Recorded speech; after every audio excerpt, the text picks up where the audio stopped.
The final decision. When Octavian's men arrived, they found no trophy. They found a legend already forming. Octavian had won Egypt,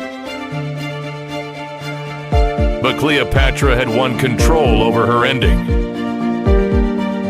Rome took Egypt,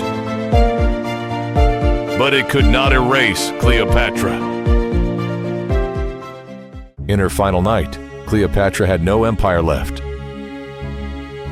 No palace celebration, no throne ceremony, no cheering crowd, only stone walls, locked doors, and Rome waiting outside. Once, Cleopatra had ruled Egypt with intelligence, charm, and danger. She was queen, diplomat, mother, and the last face of a dying dynasty. But by 30 BCE, her world was already collapsing. Octavian's armies had entered Alexandria. Every corridor of the palace felt like a trap. Rome wanted Cleopatra alive. Not because Rome respected her, but because Rome wanted to display her. To Octavian, she was not only a defeated queen, she was the final trophy of Egypt. And Cleopatra understood this before anyone said it aloud. If she went to Rome alive, Egypt would be humiliated beside her. So that night, Cleopatra began preparing her final answer. She had lost armies. She had lost allies. She had lost Mark Antony. But she had not lost her will. Rome had painted her as dangerous for years.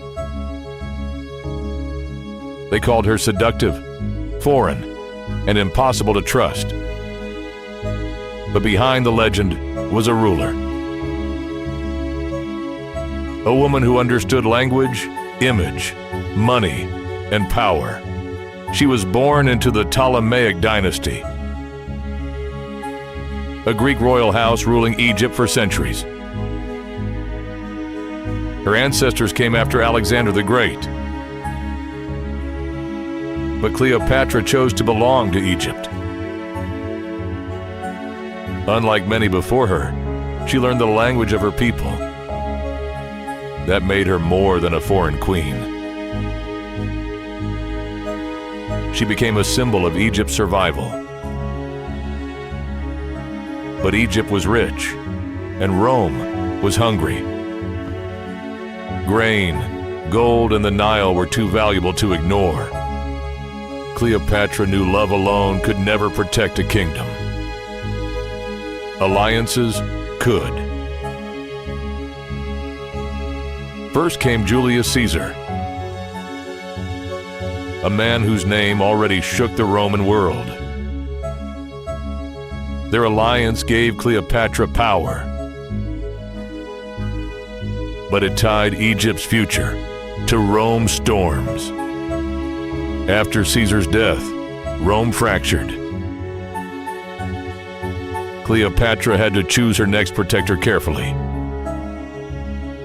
She chose Mark Antony, a soldier, a politician, and a man who loved grandeur. Together, they built a court that looked like a dream of the East.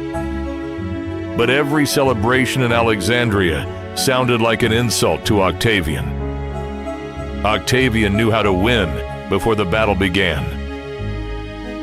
To defeat Antony, he turned Cleopatra into the enemy. The war was fought with ships and swords, but it was also fought with stories. At Actium, Cleopatra and Antony faced the future empire of Rome. Their defeat did not end them immediately. It followed them home like a shadow. For nearly a year, they waited. Octavian's victory moved closer across the world. Alexandria still looked beautiful. But beauty could no longer hide fear. Inside the palace, Antony was breaking.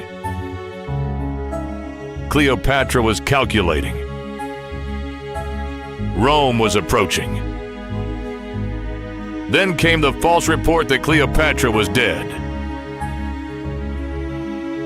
Antony believed it. His world collapsed before the truth could reach him. When he learned Cleopatra still lived, it was too late. Their final meeting was not romance.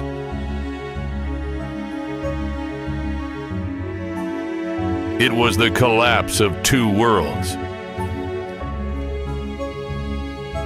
Antony died believing Cleopatra might survive. It feels so heavy. But Cleopatra understood Octavian too well. He did not need her friendship. He needed her image. A living Cleopatra could make his triumph unforgettable. A dead Cleopatra would deny Rome its prize. This was her last battlefield. Not sea, not city, dignity. She asked for time. Time to bathe, dress, write, and become queen one last time. Her attendant stayed beside her, loyal until the final silence. Outside, Roman guards watched the palace. Inside, Egypt's last queen prepared her answer. She wrote to Octavian. She asked to be buried beside Antony. It was not surrender. It was a final instruction from a queen. Then she dressed not as a prisoner, but as Pharaoh. Rome could capture her city, but it could not choose how she would be remembered. The famous story says an asp was hidden in a basket of figs. But history is not certain. Some say poison, some say another hidden method. The method is uncertain. The message is not. Cleopatra refused to become decoration in another man's victory. She chose the one power Rome could not take. The final decision. When Octavian's men arrived, they found no trophy. They found a legend already forming. Octavian had won Egypt,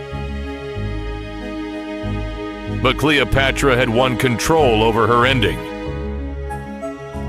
Rome took Egypt, but it could not erase Cleopatra.